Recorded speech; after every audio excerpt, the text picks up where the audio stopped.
V četrtek se je v prostorih Razvojnega centra Srce Slovenije izvedlo že 8. ocenjevanje kolektivne blagovne znamke Srce Slovenije. Ocenjevalo se izdelke prehranskih in rokodelskih ponudnikov. Trenutno se s certifikatom ponaša že 56 ponudnikov z 256 izdelki. Letos je v ospredju predvsem ponovna preveritev izdelkov, nekaj pa je tudi novih ponudnikov in izdelkov. Ocenjevalna skupina šteje 3 strokovnjake, vsakega na svojem področju, in ocenjujejo različne kategorije.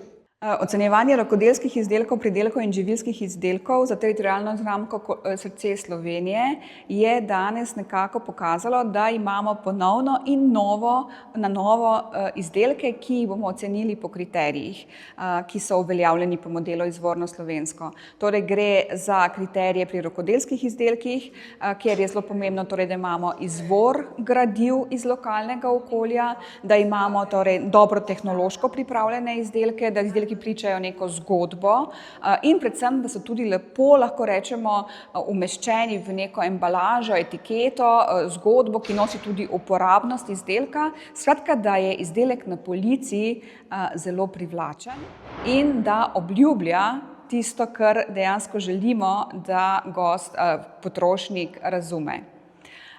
Pri ocenjevanju živilskih izdelkov se predvsem ukvarjamo z izvorom živil, seveda z senzoričnimi lastnostmi, vonj, okus, tekstura, kakšno je torej stanje agregatno tega izdelka.